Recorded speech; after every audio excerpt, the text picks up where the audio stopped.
All right.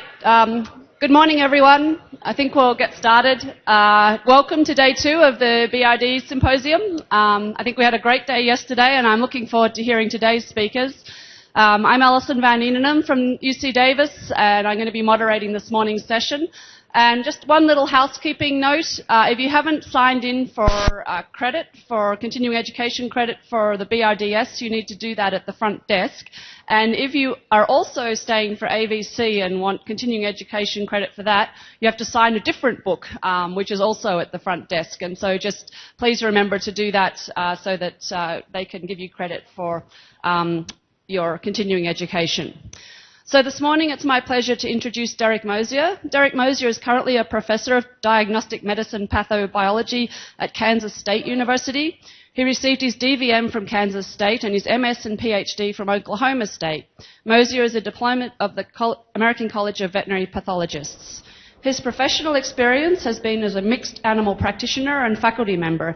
He has over 25 years' experience teaching general and systematic veterinary pathology and training veterinary pathology residents. He is the recipient of 3 Norden Distinguished Teaching Awards, Student AVMA National Award for Teaching Excellence, Basic Sciences, 2 Bayer Health Animal Health Teaching Excellence Awards, and a KSU Foundation Teaching Excellence Award. I think this should be a really good presentation.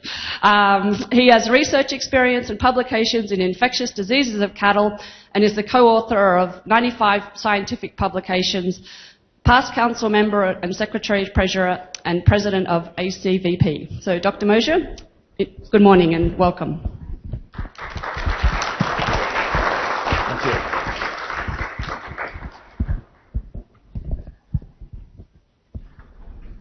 Thanks, Allison. Appreciate that. I will watch the clock.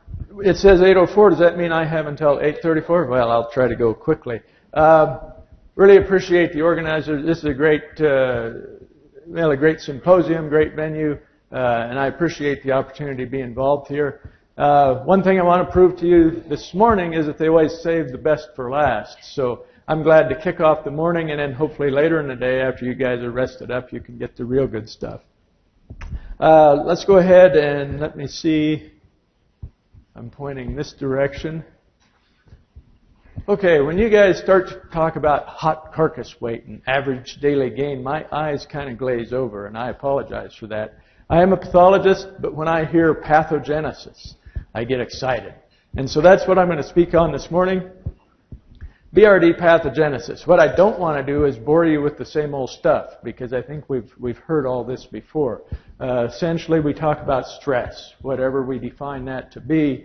That initiates this whole sequence of events. And I, again, view pathogenesis as that transition from normal to abnormal. And so it's very sequential.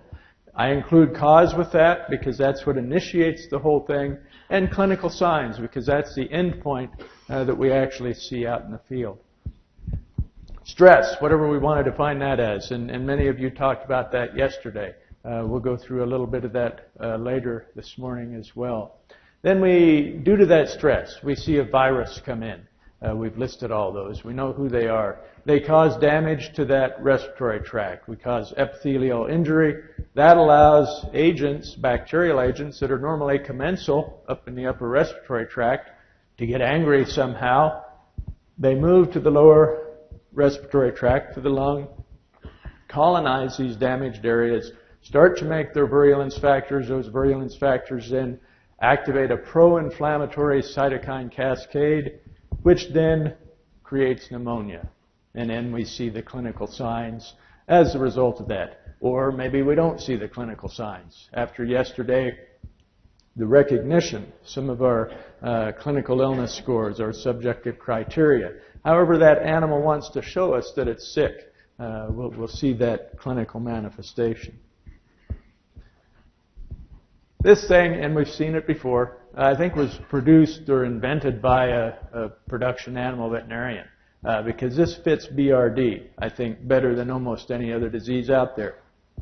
Indicates the multifactorial nature of the disease and how all these things come together, the pathogens that are out there, the environment that we ask these animals to live in, and then the host issues. We heard a lot about genetics yesterday. We'll hear more about that later as well. So I'm going to use this as sort of the guide for what we're going to do. So I'll break down some of the topics I talk about into the three big pieces of the triad and see how they all come together to form disease in that host. So here's what I'm going to talk about. Environment, intensive management. We've already discussed a lot of that. I'll just overview some issues related to that, how that's not going to go away based on some of the demographic trends. Climate change. Haven't heard a lot about climate change lately, so I thought we better talk about that some. Regulatory challenges. That's something that we've already heard. Antimicrobial use. Some other things that might be coming down the line. We need to be aware of those things. Pathogens. Same old stuff. We've seen them before. We're going to see them again.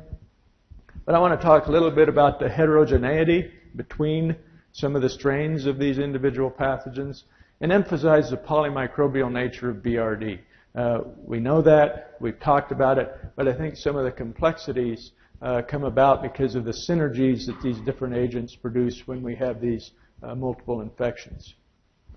Bacterial biofilm. Again, this is a topic that I think is very, very important for us. It fits very nicely into our discussion of commensals becoming virulent pathogens, and so I think we'll review that a little bit. Then we'll talk about the host. Walter and Tom have already told us a little bit about some of the anatomical predispositions that cattle have for pneumonia.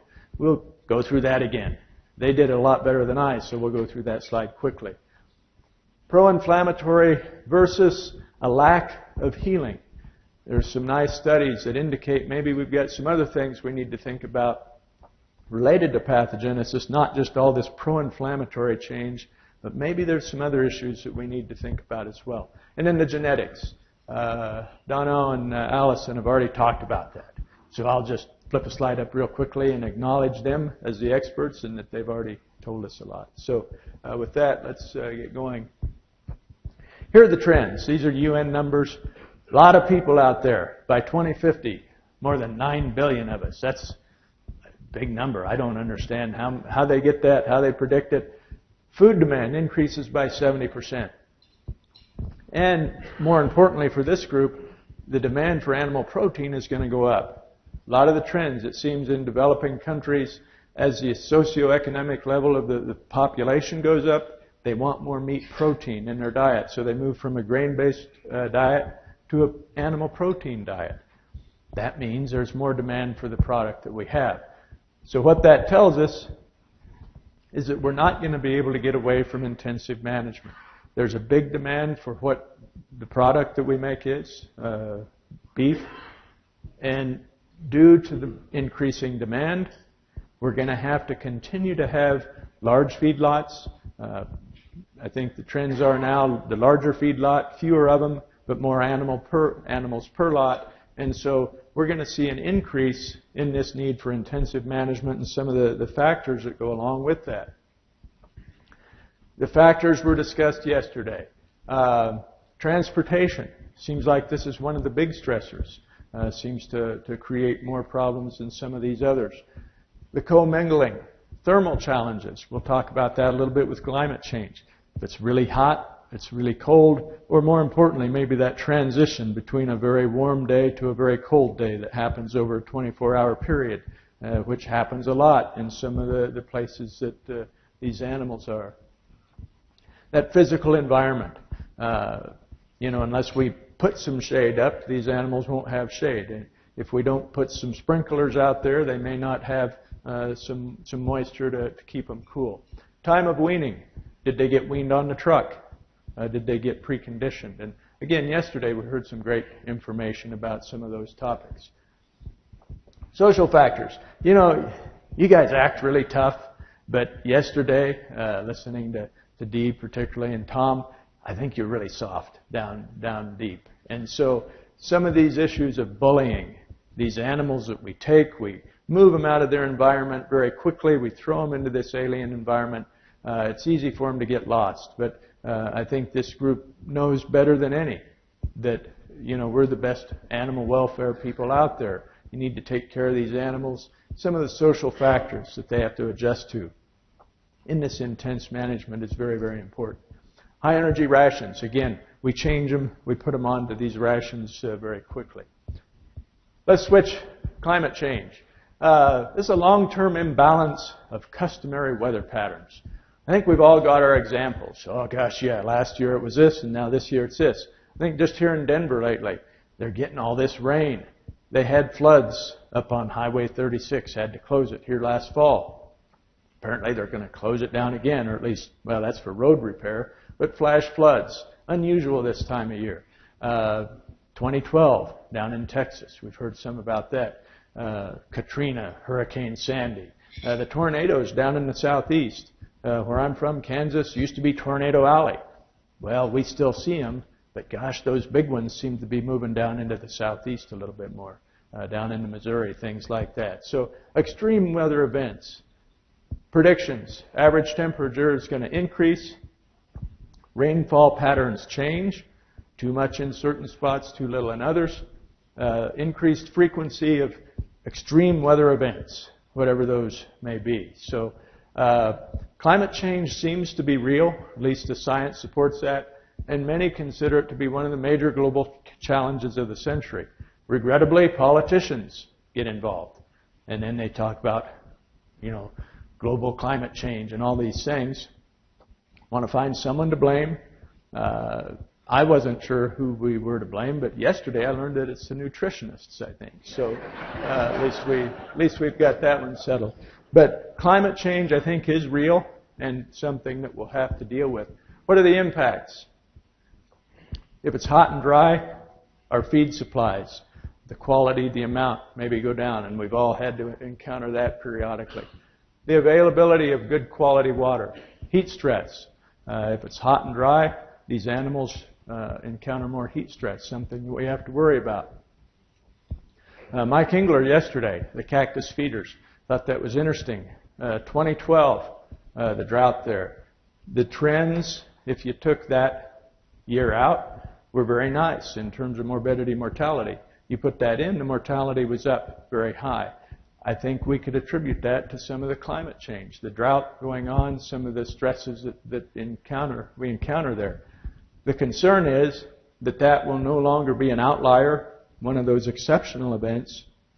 That will become more the norm in the future if some of the predictions about climate change are real. Long, intense rainfall, you get more mud. Drought, hot weather, you get more dust. And so we have to figure out, are the ways that we're managing these now appropriate and adequate if, in fact, we get more of these extreme types of events in the future. Regulatory changes. Some people blame cattle for global climate change. 18% of the emissions, these greenhouse gases, come from cattle, the methane. And so many say, well, it's cattle that are to blame. Also, water pollution, land degradation, water shortages, loss of biodiversity. It's all due to cattle. There are people that believe this. If you haven't looked at this FAO publication, Livestock's Long Shadow, it's an interesting document. And that is the perception some people have of the production animal industry. So I think it's important that we're aware of some of the public perception and how that could affect regulatory changes and issues. Mike very appropriately yesterday told us about the changes that might be coming about antimicrobial use. We may not have these available in the future. Whether or not animal use contributes to it in humans, it may create more of a problem for us in terms of resistance in our BRD pathogens than in human pathogens, but that's an issue. Metaphylaxis. We all recognize that as one of the few things that do seem to have a positive benefit. Will we be able to do that in the future? The FDA says it has to be targeted, has to be agent-specific, and no reasonable alternative. There are politicians that can argue that antimicrobial metaphylaxis do not fit some of those guidelines, and therefore maybe we shouldn't be doing that as a preventative. So we have to keep an eye on these. And again, Mike, I think, outlined those very nicely yesterday. Impacts of regulation. Again, here's a big list. Will we have to change rations, add more lipids, add some oils to reduce methane emissions? Maybe that'll be a regulation that we have to have limited methane. The Kyoto, the protocols that they came out about limiting hydrocarbon emissions. The carbon tax. If you want to produce a lot of carbon, you have to buy it from someone else, or you have to pay a big penalty. In Australia, I think for a while they were worried that they might be part of a carbon tax, that if they have a feedlot and they could measure that their hydrocarbon emissions were too high, then they would have to purchase, some carbon tax emission things, some credits to be able to do that. Sounds kind of goofy, but maybe that's something that we may encounter. Limitations on water use. When there's a drought, when there's not a lot of water, people may say you can't use it. California, I think they're a little short of water right now. If they'd quit pumping it onto the UCLA campus, maybe things would be okay. But feedlot size. If we have environmental degradation, regulations may say this is the limit. You can't have any larger because you're damaging the environment. Immigration. I think Walter and Dee yesterday indicated some of our best workers are Hispanics, immigrants. If we put some regulations there that might make it tougher even for the legal immigrants, then it may affect our workforce. So some of that legislation. And then obviously, again, the antimicrobial situations. Pathogens. I won't belabor this much. Viruses. We've seen the list before, the very important ones. These tend to come in, they damage the respiratory tract, and their role is viewed to be as predisposing to the secondary bacterial infection that really causes the damage. And they do this by upregulating some expression of some receptors by producing some cytokines. Bacteria, there's the list again. Not all inclusive, but these are the big ones. And the virulence factors. What I didn't want to do today was talk about all the virulence factors from each one. So here they are in a big lump. Leukotoxin from Mannheimia, LPS, and the lipooligosaccharides that we have with Histophilus. These are very important. Variable surface proteins with mycoplasma. These things make it tricky for the host to respond to those. And again, we've got some others here. So basically, the bacteria come in after we've had the viral predisposition. These virulence factors cause a host cytokine response and are considered to be responsible for a lot of the real damage. We know this. I just want to reemphasize, it is a polymicrobial disease. We learn how an animal responds to Mannheimia hemolytica, but what if we put BHB1 on with that, and then maybe throw in some Mycoplasma bovis? The dynamics become very, very complex. So the synergies, I think we have to be very aware of those. Another one that's a little tricky is the heterogeneity that occurs even within strains. So with Mannheimia hemolytica, there's a pure culture. Is that a homogeneous group of organisms that all look the same? No, it's not. It's more like that population in the lower right. They're all very different. They all can do different things. It's kind of like this room. We're all Homo sapiens, but we all look very different. And so I think our agents, our bacterial agents, are very similar. Here's a study we did. And Mike Clausen, I think, is going to tell us a lot more about this here later this morning. But we had an outbreak, 21 deaths in a fairly small population of, again, these high-risk calves. So we took these lung isolates and we looked at them. Ended up with about 14 different pulse field gel types and about 8 types based on the MIC, the antimicrobial profiles on these guys. The interesting thing is that a 90% identity, we saw these 14 different groups. Kind of indicates that, yes, many of these agents come in with the animal. It's the commensal that then breaks and becomes virulent and causes disease. We did, however, there were a few groups right here, 100% identity. So was this an agent that was transmitted within that feedlot from calf to calf? Maybe. Or were these common origin and they just happened to have that same commensal? Same thing here. We've got several. 100% identity. Same story. Were they transmitted within the feedlot, or did it happen that they were the same source, and then when, at that source, they all happened to have that same strain? Scary thing to me is that here in this group that has pulse field identity of 100%, when we look at antimicrobial sensitivities, 2 of those were in the same category, but one of them was different. And so, depending on which colony we pick, we may get very different results on our antimicrobial profiles or our pulse field profiles. Actually, we took 10 different colonies from a pure culture of Mannheimia, ran them on the pulse field, and yeah, each of those colonies was different. Not dramatically, but different enough to tell you that, hey, these guys are not all the same. So that heterogeneity that we have within an individual organism, I think, is an important consideration that we'll also want to have.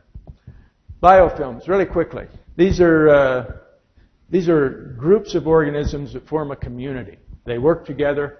It's something that we need to pay more attention to, I think, because this in nature is how many of the agents that we have, how they grow, how they organize themselves.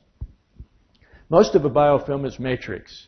And so it's products of the bacteria, the host, that form this community. It kind of forms that infrastructure that the organisms live within.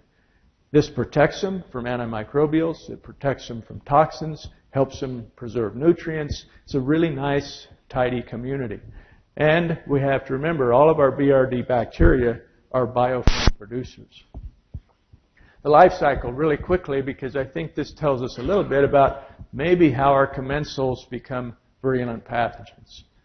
The life cycle, they adhere, they colonize, and then they mature into a nice biofilm with the matrix and with the organisms. This is this sessile phenotype. Then something happens. Nutrient depletion, oxygen depletion, high temperatures, variety of things will activate dispersal of these agents. So some of these bacteria will change their genetic expression, will change their phenotype. They'll break out of that biofilm. They'll turn into this planktonic or free-living phenotype. These typically express a lot more virulence factors. They can go systemic and cause disease in other parts of the body. So it sounds kind of familiar. Maybe an upper respiratory commensal all of a sudden breaking loose, going to the lung, and now it's a virulent pathogen. Tomanzana's group did a really nice study with Histophilus. They found that when Histophilus on the lipooligosaccharides, when it expresses phosphorylcholine, it forms a nice biofilm. It sticks together. And it actually likes to live with P. multocida. They found a lot of that in that biofilm as well. But when phase variability occurs and that phosphorylcholine goes away, these convert to a planktonic phenotype, and they break out of that biofilm, and they go systemic. And so they can colonize in the heart, maybe in the lungs, reproductive tract, or wherever. So there's a nice example of how maybe these work. Mannheimia, Chuck Zabrinsky and their group have done some nice work with biofilms with Mannheimia. And they've looked at maybe the role of outer membrane proteins in helping biofilms form. Other things, we've talked about normal calves, whatever those are, and we can isolate serotype 2 out of that upper respiratory tract.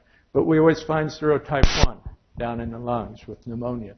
Is serotype 1 actually a planktonic version of that biofilm producer that we see in the upper respiratory tract? I think that's something that we can continue to look at. Okay, I won't belabor this one.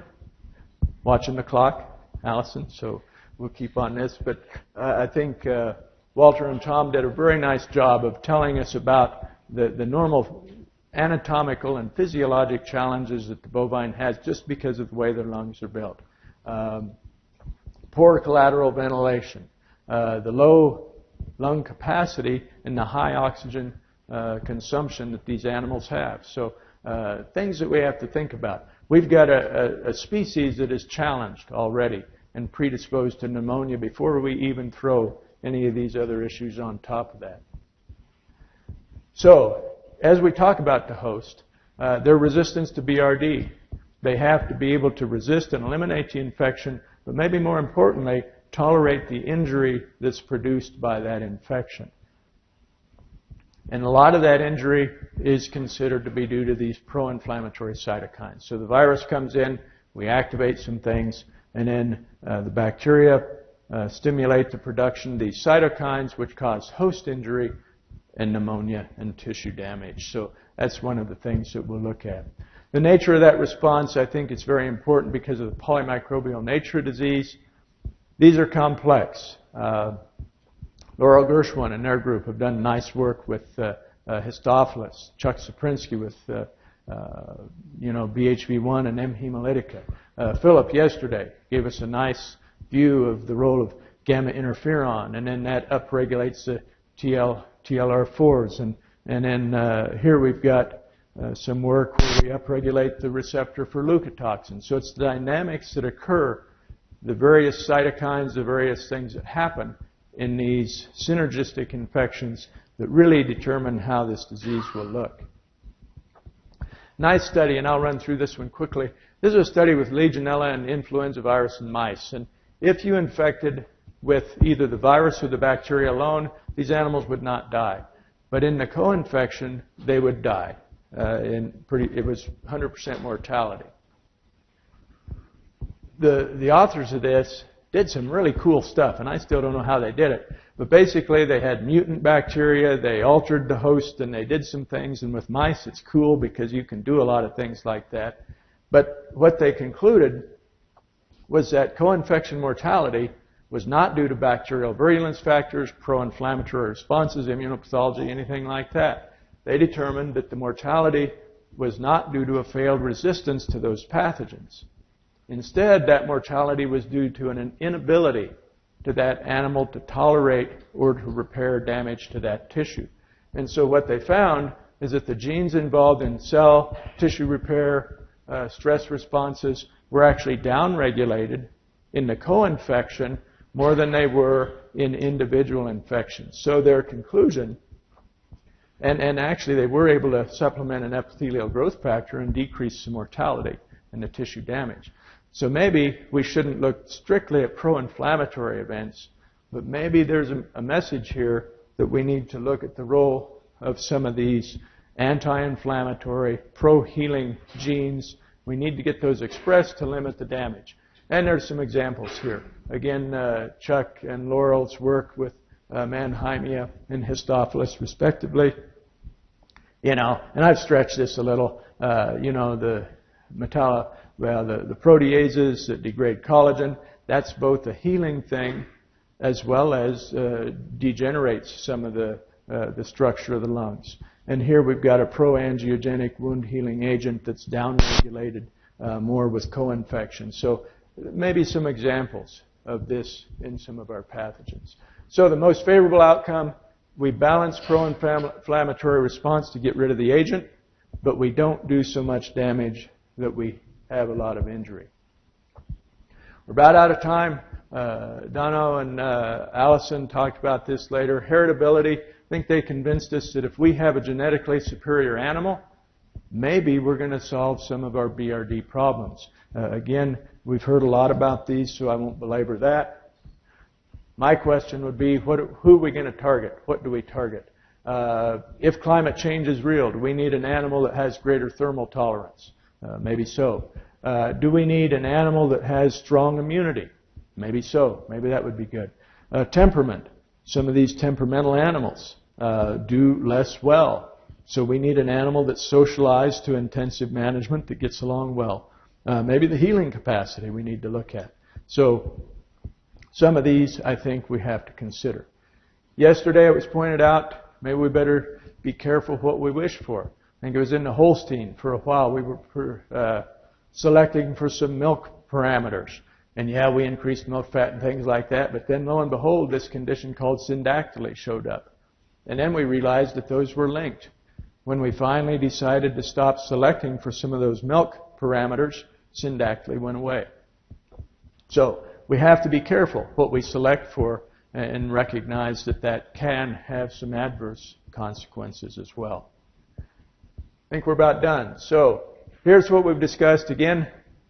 BRD pathogenesis. You guys have heard it before. Hopefully some of these things we've talked about today give at least a little different perspective than we thought about.